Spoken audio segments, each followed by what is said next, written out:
آیت نمبر 126 سے آج کا سبق شروع ہو رہا ہے۔ اور یاد کرو جب ابراہیم نے کہا اے میرے رب اس جگہ کو امن والا شہر بنا دے اور اس میں رہنے والوں میں سے جو اللہ اور یوم آخرت پر ایمان لائیں ان کو پھلوں سے رزق عطا فرما۔ اللہ تعالیٰ نے فرمایا اور جس نے کفر کیا میں اس کو بھی تھوڑا سا فائدہ پہنچاؤں گا، پھر اس کو مجبور کر کے دوزخ میں ڈالوں گا اور وہ کیا ہی برا ٹھکانہ ہے۔ حضرت سیدنا ابراہیم خلیل اللہ علیہ السلام کی دعاؤں کا ذکر ہو رہا ہے۔ یہاں پر جس شہر کا ذکر ہوا اس شہر سے مراد مکہ معظمہ ہے۔ آپ نے عرض کی یا اللہ اس شہر کو امن والا بنا دے۔ امن کیا ہوتا ہے؟ ہم سمجھتے ہیں کہ دہشت گردی، ٹیررزم یہی بے امنی ہے، یہ امن کے اگینسٹ یہی چیز ہے۔ ہاں یہ ہے، لیکن اور چیزیں بھی ہیں۔ کسی بھی علاقہ پر جابر ظالم حکمران کا ہونا یہ بھی امن کے خلاف ہے۔ وہاں پر زلزلوں کا آنا یہ بھی امن کے خلاف ہے۔ ظاہر ہے جہاں زلزلے ہوں گے وہ امن تو نہیں ہوگا۔ قحط کا آ جانا اور دیگر قدرتی آفات، مفسرین نے بہت ساری چیزوں کا ذکر کیا ہے، بنیادی چیزیں یہی ہیں۔ تو آپ نے یہ دعا مانگی اور یہ شہر امن والا ہو گیا۔ نبی کریم صلی اللہ علیہ وسلم فرماتے ہیں جب سے اللہ تعالیٰ نے اس زمین کو بنایا ہے مکہ شریف تھا ہی امن والا۔ یہ حضور کی حدیث ہے۔ تو مکہ شریف پہلے بھی امن والا تھا اور اس کے امن کو قائم رکھنے کی دعا حضرت سیدنا ابراہیم خلیل اللہ علیہ السلام نے کی ہے۔ اور اس کے بعد انہوں نے دعا کی کہ اس کے رہنے والوں کو پھلوں میں سے بھی رزق عطا فرما۔ ثمرات کا ذکر بعد میں ہے، امن کا ذکر پہلے ہے۔ امن ہوگا تو معیشت جو ہے اس کا پہیہ چلے گا، رزق ہوگا، پھل ہوں گے۔ امن نہیں ہوگا تو کچھ بھی نہیں ہوگا، اس لیے آپ نے پہلے امن کی بات کی۔ اور پھر انہوں نے کہا، عرض کی کہ میری اولاد میں سے اس شہر کے رہنے والوں میں سے جو اللہ پر اور یوم آخرت پر ایمان لائے اس کو تو خوب عطا فرما۔ تو اللہ تعالیٰ نے کیا فرمایا کہ جو کفر کرے گا میں اس کو بھی دوں گا، لیکن قلیلا فأمتعہ، اس کو بھی ملے گا لیکن قلیلا، بہت تھوڑا، اور پھر اس کو میں دوزخ کے عذاب کی طرف لے جاؤں گا۔ یہ اللہ کا قانون ہے۔ دنیا میں آپ دیکھیں گے کہ کفار کے پاس بہت سارا مال و اسباب ہے، بہت ساری آسائشیں ہیں، بہت ساری سہولیات ہیں۔ تو ذہن میں کچھ لوگوں کے یہ بھی خیال آتا ہے کہ شاید یہی صحیح ہیں۔ کبھی کبھی انسان بہتری کا معیار ظاہری صورت کو دیکھ کر سمجھ لیتا ہے۔ مشرکین مکہ بھی یہی کہتے تھے مسلمانوں کو، اگر تم صحیح ہوتے تو تمہاری یہ خستہ حالی تو نہ ہوتی، تم غریب تو نہ ہوتے، صحیح تو ہم ہیں، درست تو ہم ہیں۔ تو صحیح ہونے کا معیار دنیا کا مال و دولت نہیں ہے، دنیا کی آسائشیں، آسانیاں نہیں ہیں۔ صحیح ہونے کا معیار کیا ہے؟ جو اللہ اور اس کے رسول نے کہا صحیح ہے، بس وہی صحیح ہے۔ دیکھیں حضور علیہ السلام فرماتے ہیں بہت سارے لوگ ایسے ہیں ان کی ظاہری حالت ایسی ہے کہ کسی دروازے پر جائیں تو لوگ انہیں دھکے دے دیں، دھکے دے کر نکال دیں، ظاہری حلیہ ایسا ہے۔ لیکن اللہ کی بارگاہ میں مقام ایسا ہے، کسی بات پر قسم اٹھا لیں کہ آئندہ ایسا ہوگا، اللہ ان کی قسم ٹوٹنے نہیں دیتا۔ تو ظاہر دیکھ کر قرآن کریم میں اس مضمون کو بڑا بیان کیا گیا۔ قارون کا ذکر ہوا، آگے آئے گا کہ قارون کو جب لوگوں نے دیکھا سج دھج کے ساتھ زیورات پہنے ہیں، بہت مال ہے، بڑا اچھا لباس ہے، تو لوگوں نے کہا زندگی تو یہ ہوتی ہے، مزہ تو اس میں ہے لائف کا۔ لیکن جب اگلے دن اس پر عذاب آیا اور زمین میں اس کو مال سمیت دھنسا دیا گیا تو پھر وہ لوگ کہنے لگے نہیں ہم غلط کہہ رہے تھے، یہ کامیاب نہیں ہے۔ تو اللہ تعالیٰ فرماتا ہے کہ میں ان کو تھوڑا سا دوں گا کافروں کو، لیکن ہم دیکھ رہے ہیں کافروں کے پاس تو بہت زیادہ ہے۔ معیشت IMF ان کے پاس ہے، ورلڈ بینک ان کے پاس ہے، دنیا کو قرضے وہ دے رہے ہیں اور سارے ممالک کو جکڑا ہوا ہے انہوں نے۔ امن کے نام پر اور مختلف خوبصورت ٹرمز پر اور مختلف اصطلاحات کے نام پر غریب کو غریب تر کیے جا رہے ہیں، اور ہماری جو حالت ہو رہی ہے IMF کی جو شرائط ہیں آپ لوگوں سے وہ پوشیدہ نہیں ہے سب کچھ۔ اب یہاں پر ذہن میں یہ سوال آتا ہے کہ کیا یہ تھوڑا سا ہے؟ یہ تو بہت زیادہ ہے۔ یہ جو کفار کو دیا اللہ فرماتا ہے میں تھوڑا سا ان کو بھی دوں گا، تو یہ تو بہت زیادہ ہے۔ نہیں، زیادہ نہیں ہے، یہ دنیا ساری بہت تھوڑی ہے۔ ایک ہے تھوڑے اور زیادہ کا معیار ہمارا، اور ایک ہے اللہ کا جانچنے کا انداز، اس کا بیان کرنے کا انداز۔ ہم سمجھتے ہیں لاکھ بہت زیادہ ہے، اللہ کہتا ہے انسان ساری دنیا اور جو کچھ دنیا میں ہے وہ بھی قلیل ہے۔ قل متاع الدنیا قلیل، ساری دنیا کا مال و متاع بہت تھوڑا ہے۔ لہٰذا اگر آج کفار کے پاس بہت کچھ ہے تو یہ بہت تھوڑا ہے، کب؟ جب ہم اس کا موازنہ کریں گے آخرت کے ساتھ، آخرت کے ساتھ اس کا موازنہ کریں گے تو یہ بہت قلیل ہے۔ تو فرمایا جو کفر کریں گے میں ان کو بھی تھوڑا سا دوں گا اور پھر ان کو مجبور کر دوں گا، دوزخ کی عذاب کی طرف ان کو لے جاؤں گا۔ اب جب سیدنا ابراہیم علیہ السلام اور سیدنا اسماعیل علیہ السلام کعبہ شریف کو تعمیر کر رہے تھے تو پھر وہ کیا دعا مانگ رہے تھے، ان کی اس کیفیت کو بھی بیان کیا جا رہا ہے اور دعا کو بھی بیان کیا جا رہا ہے۔ وَإِذْ يَرْفَعُ إِبْرَاهِيمُ الْقَوَاعِدَ مِنَ الْبَيْتِ وَإِسْمَاعِيلُ، اور یاد کیجئے جب ابراہیم اور اسماعیل کعبہ کی بنیادیں اٹھا رہے تھے اور اس وقت وہ یہ دعا کر رہے تھے، کیا؟ رَبَّنَا تَقَبَّلْ مِنَّا إِنَّكَ أَنْتَ السَّمِيعُ الْعَلِيمُ، اے ہمارے رب ہم سے قبول فرما، بے شک تو بہت ہی سننے والا خوب جاننے والا ہے۔ تو ایک بہت عظیم الشان عمل اللہ کے حکم سے کر رہے ہیں اور پھر بھی اس کی قبولیت کے لیے دعا کر رہے ہیں۔ کوئی بھی نیکی کا عمل ہو تو اللہ تعالیٰ سے عرض بھی کرنی چاہیے کہ قبول ہو جائے۔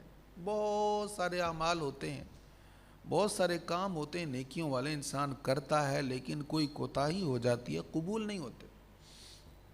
اس لیے اعمال کی قبولیت کے لیے بھی عاجزی کا اظہار کرتے ہوئے اللہ تعالیٰ سے التجا کرنی چاہیے۔ تو جناب ابراہیم علیہ السلام نے کعبہ شریف کو تعمیر کیا، کیا شان ہے اللہ کے گھر کی، بنانے والے معمار بھی نبی ہیں۔ حضرت سیدنا ابراہیم علیہ السلام کی کتنی عظمتیں بیان ہوئیں، دیکھو کیا شان ہے کہ تمام اہل کتاب خود کو حضرت ابراہیم علیہ السلام کی طرف منسوب کرتے ہیں، یہاں تک کہ ہم بھی خود کو ابراہیم علیہ السلام کی طرف منسوب کرتے ہیں، ہماری نسبت سیدنا ابراہیم علیہ السلام سے ہے، اور حضور علیہ السلام نے خود کو اولاد ابراہیم میں سے فرمایا ہے۔ حقیقت بھی یہی ہے، ملت ابراہیم صحیح معنوں میں مسلمان ہیں۔ تو یہ جناب ابراہیم علیہ السلام کی عظمت ہے، اتنی شانوں والے نبی، اور ان کے پھر لخت جگر سیدنا اسماعیل علیہ السلام یہ کعبہ شریف کی تعمیر کر رہے ہیں، بنا رہے ہیں۔ تو دوسری بار تعمیر انہوں نے فرمائی، اس کے بعد پھر اور بھی تعمیرات ہوئی ہیں۔ قبیلہ جرہم کے بارے میں بھی بعض روایات ہیں۔ حضور علیہ السلام کے اعلان نبوت سے قبل کعبہ شریف کی عمارت کو دوبارہ تعمیر کرنا پڑا، عمارت بہت کمزور ہو گئی تھی کئی سیلاب وغیرہ کی وجہ سے۔ اب جب اس کو دوبارہ تعمیر کرنے کا وقت آیا تو قریش کے ہاں ایک اچھی عادت تھی، بہت ساری بری عادتیں تھیں لیکن ایک اچھی چیز بھی تھی ان میں، وہ کہتے تھے اللہ کے گھر پر کعبے کی تعمیر پر جو پیسہ لگائیں گے وہ پاک صاف پیسہ ہونا چاہیے، ان کے معیار کے مطابق جو وہ سمجھتے تھے اس میں سے پاک صاف پیسہ اس کو خرچ کرتے تھے۔ یاد رکھیں حضور کی حدیث ہے اللہ تعالیٰ پاک ہے اور پاک کو پسند کرتا ہے، لہٰذا اللہ کے راستے میں جو خرچ کرو وہی خرچ کرو جو پاک ہے۔ اللہ تعالیٰ ہمیں رزق حلال عطا فرمائے اور حرام سے محفوظ فرمائے، حرام کی بڑی نحوست ہے۔ اب جب انہوں نے وہ پیسے اکٹھے کیے تو وہ پیسے تھوڑے تھے، کعبہ شریف کی عمارت بن نہیں سکتی تھی، تو انہوں نے کہا چلو اس کو مختصر کر دیتے، اتنے پیسوں میں جتنی بلڈنگ بن سکتی ہے اتنی بنا لیتے ہیں۔ تو خانہ کعبہ کو انہوں نے تھوڑا سا چھوٹا کر دیا۔ اور چھوٹا کیسے کیا؟ یہ جو حتیم ہے، حتیم یہ جو بیضوی شکل میں ہے دیوار کعبہ شریف کے ساتھ، یہ پہلے کعبہ شریف کے اندر تھی۔ خانہ کعبہ چورس نہیں تھا، چوکور نہیں تھا پہلے، بلکہ یہ حتیم والا حصہ اس کے اندر تھا، تو انہوں نے حتیم والے حصے کو الگ کر دیا اور کعبہ شریف کو چورس کر دیا۔ تو اس طرح وہ جتنے ان کے پاس پیسے تھے اس میں وہ کعبہ شریف کی تعمیر ہو گئی۔ اب یہاں ایک بڑا دلچسپ واقعہ ہے، آپ میں سے بہت سے لوگ جانتے ہوں گے، جب حجر اسود کو رکھنے کی باری آئی تو جھگڑا پڑ گیا۔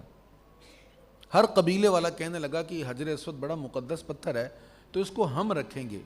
اب جھگڑا اتنا عروج پکڑ گیا کہ خطرہ تھا کہ یہ لوگ آپس میں لڑ پڑیں گے اور تلواریں نکل آئیں گی۔ تو پھر طے یہ ہوا ایسا کرتے ہیں، صبح جو فلاں دروازے سے سب سے پہلے حرم میں داخل ہوگا نا اس سے فیصلہ کروا لیں گے۔ اب سب سے پہلے جو داخل ہوا حرم میں وہ حضور تھے صلی اللہ علیہ وسلم، سیدنا محمد صلی اللہ علیہ وسلم۔ یہ حضور کے اعلان نبوت سے پہلے کی بات ہے۔ اب پہلے بھی حضور کی شخصیت ایسی تھی کہ سب حضور پر اعتماد کرتے تھے، انہوں نے کہا ہاں یہ جو فیصلہ کر دیں گے نا ہم سب کو منظور ہے۔ حضور علیہ السلام نے فرمایا ایسا کریں کہ ایک چادر لیں، چادر لائی گئی، فرمایا سب قبیلوں کے سردار اس چادر کو پکڑ لیں، سب نے پکڑ لیا۔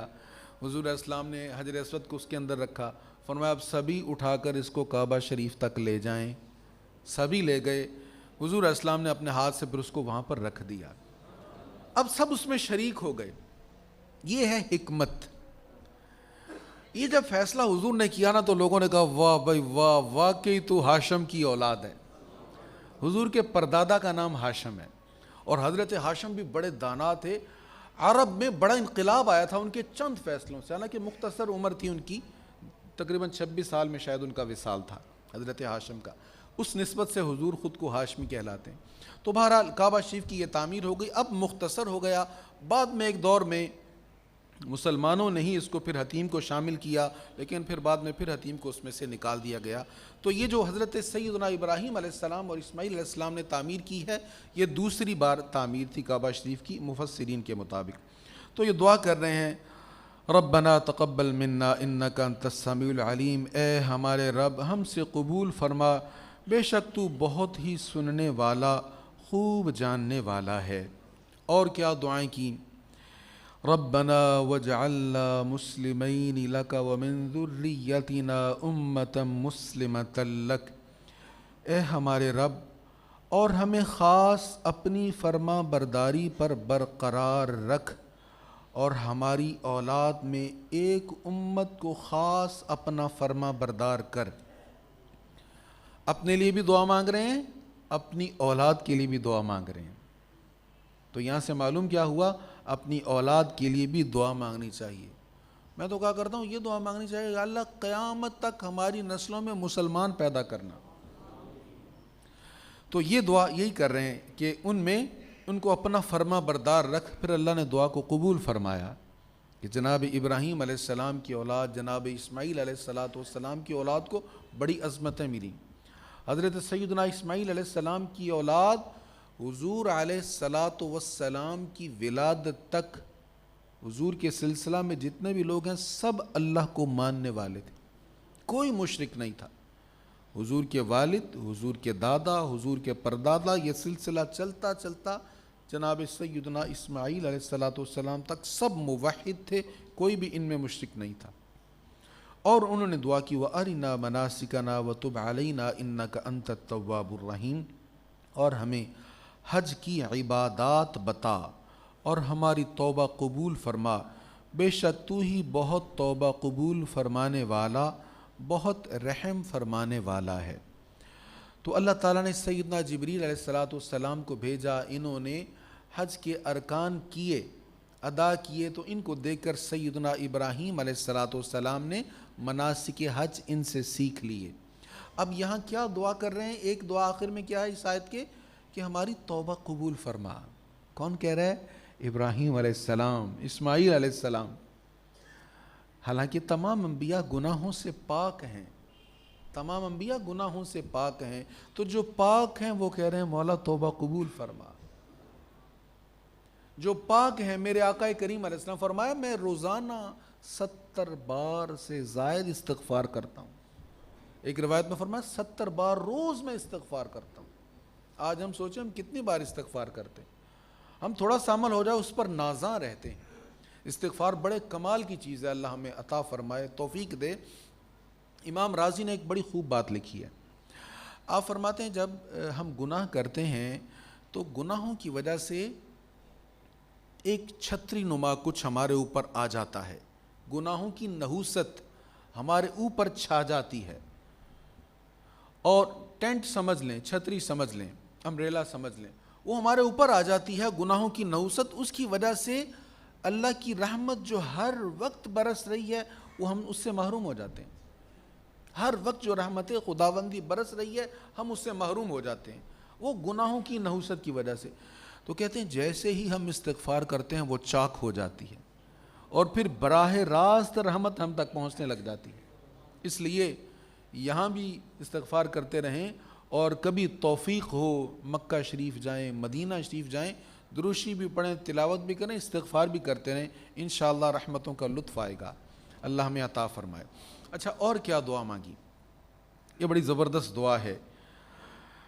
ربنا وابعث فیہم رسولا، اے ہمارے رب انہی میں سے ایک عظیم رسول بھیج. تمام مفسرین کا اس پر اتفاق ہے جس رسول کے لیے انہوں نے دعا مانگی تھی وہ کوئی اور نہیں تھے، میرے آقا تھے صلی اللہ علیہ وسلم. حضرت عرباض بن ساریہ رضی اللہ تعالیٰ عنہ بیان کرتے ہیں رسول اللہ صلی اللہ علیہ وسلم نے فرمایا میں اپنے باپ ابراہیم کی دعا ہوں. کعبہ شریف تعمیر کرتے ہوئے انہوں نے دعا مانگی تھی، یا اللہ ان میں ان کو بھیج دے. اللہ تعالیٰ نے سب نبیوں کو بتایا ہوا تھا، نبی آخر الزمان آئیں گے، یہ شانیں ہیں، یہ عظمتیں ہیں. تو جناب ابراہیم علیہ السلام کہہ رہے ہیں وہ عظمتوں والا میری اولاد میں بھیج دے، مجھے یہ شرف عطا فرما کہ میری اولاد میں وہ آئے. تو حضور نے فرمایا میں اپنے باپ ابراہیم کی دعا ہوں اور عیسیٰ کی بشارت ہوں اور اپنی ماں کا وہ خواب ہوں جو انہوں نے میری پیدائش کے وقت دیکھا تھا. ان میں سے ایک ایسا نور نکلا تھا جس سے شام کے محلات روشن ہو گئے تھے. یہ مسند امام احمد بن حنبل کی حدیث ہے. تو حضرت ابراہیم اور جناب اسماعیل علیہ السلام نے حضور کے لیے دعا مانگی. اب دعا کی طرف بعد میں جاتے ہیں. یہاں ایک بڑی خوبصورت بات علماء نے بیان فرمائی ہے. وہ کہتے ہیں دیکھو جناب ابراہیم علیہ السلام تو بڑے پتھروں پر ٹھہرے، قیام کیا، کسی پتھر پر نماز پڑھی، کسی پتھر پر رکے ٹھہرے، کسی پتھر پر سفر کیا. کہاں؟ بابل، یہ عراق کا شہر ہے، وہاں سے آپ چلے، کئی شہروں سے ہوتے ہوئے مکہ شریف میں آئے اور بہت سارے اسفار ہیں آپ کے. تو کئی پتھروں پر قدم لگا، لیکن جس پتھر پہ کھڑے ہو کر حضور کو مانگا، جس پتھر پہ کھڑے ہو کے اللہ سے حضور کو مانگا، اس پتھر کو اللہ نے مقام ابراہیم بنا دیا. وہ ہمیشہ کے لیے محفوظ ہو گیا. اب کہہ دیا گیا کہ بھئی جب بھی آؤ نا حرم میں اس پتھر کے پاس آ کر تم بھی نماز پڑھ لیا کرو. تو وہ دعا کیا مانگ رہے ہیں؟ ربنا وابعث فیہم رسولا منہم یتلو علیہم آیاتک ویعلمہم الکتاب والحکمت ویزکیہم انک انت العزیز الحکیم. اے ہمارے رب انہی میں سے ایک عظیم رسول بھیج دے جو ان لوگوں پر تیری آیات کی تلاوت کرے اور ان کو کتاب اور حکمت کی تعلیم دے اور ان کے نفوس کی اصلاح کرے. بے شک تو ہی بہت غالب ہے، بڑی حکمت والا. یہ انہوں نے دعا مانگی اور یہ دعا قبول ہو گئی. لیکن دعا قبول کب ہوئی؟ 2775 سال کے بعد. مفسرین نے جو کیلکولیشن کی ہے، غلطی کا احتمال ہے اس میں کیونکہ یہ حدیث نہیں ہے، بہرحال مفسرین نے شمار کیا اس کو. تو اتنے عرصے بعد دعا قبول ہوئی. اس سے پتہ یہ چلا کہ دعا اگر تاخیر سے قبول ہو جائے، دعا میں تاخیر ہونے کا مطلب یہ نہیں کہ قبول نہیں ہے. ہم بڑے جلد باز ہوتے ہیں، ہم کہتے ہیں رات کو دعا مانگے اور صبح سورج چڑھنے سے پہلے وہ قبول ہو جائے. تو اللہ تعالیٰ دعائیں سنتا ہے، قبول فرماتا ہے. وہ کہتا ہے بندے مانگ مجھ سے، مانگ میں تجھے عطا کروں گا. تو جب اللہ سے مانگ لینا تو پھر قبولیت کے لیے جلدی نہیں کرنی چاہیے، اللہ پر چھوڑ دینی چاہیے. کبھی کبھی ایسا ہوتا ہے ہم جو مانگ رہے ہوتے ہیں فوراً ہمارے لیے وہ اچھا ہوتا بھی نہیں ہے. اچھا، انہوں نے دعا مانگی ان میں عظیم رسول بھیج دے جو ان لوگوں پر تیری آیات کی تلاوت کرے. آیات کیا ہیں؟ قرآن کریم. وَيُعَلِّمُهُمُ الْكِتاب، انہیں تلاوت کرے کتاب کی، والحکمہ، اور حکمت کی تعلیم دے۔ حکمت کیا ہے؟ حکمت کے مفہوم کو بیان کرنے کے لیے بہت کچھ لکھا گیا ہے۔ سادہ لفظوں میں اگر کہا جائے، ہر چیز کو اس کی جگہ پر رکھنا حکمت ہے۔ یہ سادہ سی ڈیفینیشن، ہر چیز کو اس کی جگہ پر رکھنا، یہ کیا ہے؟ حکمت ہے۔ دیکھیں نا، کبھی کوئی مقام ایسا ہوتا ہے وہاں پر نرمی کی ضرورت ہوتی تو وہاں پر ہم سختی کر دیں گے تو یہ حکمت کے خلاف ہے۔ کوئی مقام ایسا ہے وہاں پر خرچ کرنے کی ضرورت ہے تو ہم نہیں کریں گے تو حکمت کے خلاف ہے۔ جہاں جتنی ضرورت تھی اس سے زیادہ کر دیں گے تو یہ حکمت کے خلاف۔ تو ہر چیز کو اس کی جگہ پر رکھنا یہ حکمت ہے۔ قرآن کریم اللہ کا کلام ہے، حضور پر نازل ہوا، حضور نے ہمیں بتا دیا، لیکن اس کے معانی کیا ہیں؟ اس میں کس لفظ کو کس معنی پر رکھنا ہے اور اس سے کیا معنی لینا ہے، یہ حضور نے خود وضاحت فرمائی ہے۔ یہ حدیث ہے، یہ سنت ہے، اور اسی کو حکمت کہا گیا ہے۔ قرآن کریم کو سمجھنے کے لیے حضور علیہ الصلاۃ والتسلیم کی سنت، حضور کی حدیث ضروری ہے۔ اس کو اگر چھوڑ دیں گے تو قرآن بھی نہیں سمجھ سکیں گے۔ آپ کو بڑے بڑے ایسے مفسرین ملیں گے جنہوں نے قرآن کریم کی تفسیر بیان کی، سائنس کے فلسفے بیان کیے، اسٹرونومی کو بیان کیا، بہت کچھ بیان کیا، لیکن خود گمراہ ہو گئے۔ کیوں گمراہ ہوئے؟ قرآن پڑھ کر گمراہ ہو گئے۔ ہاں جی، بہت سارے لوگ، بڑی بڑی زبردست بکس ہیں، آپ کو لائبریری میں مل جائیں گی ان کی لکھی ہوئی، قرآن پر بہت تحقیقی کام کیا، خود گمراہ ہیں۔ گمراہ کیوں ہوئے؟ حدیث مصطفیٰ کو چھوڑ دیا۔ وَيُعَلِّمُهُمُ الْكِتَابَ وَالْحِكْمَةَ، کتاب بھی لیں اور حکمت بھی لیں۔ قرآن کو سمجھنے کے لیے در مصطفیٰ پہ جانا پڑے گا۔ ہمارے والد گرامی فرمایا کرتے تھے، اگر قرآن پھول ہے تو حدیث اس کی خوشبو ہے، قرآن اگر چاند ہے تو حدیث اس کی چاندنی ہے۔ تو حضور علیہ الصلاۃ والسلام کتاب کا علم بھی عطا فرمایا آپ نے، اور کتاب کو سمجھانے کے لیے حکمت یعنی حدیث مصطفیٰ بھی حضور نے عطا فرمائی۔ وَيُزَكِّيهِمْ، صرف علم نہیں دیا بلکہ باطن کو پاک بھی کیا ہے، اندر سے گناہوں کا میل کچیل صاف بھی فرمایا ہے۔ اللہ تعالی ہمیں عمل کی توفیق نصیب فرمائے۔ وآخر دعوایا ان الحمد للہ رب العالمین۔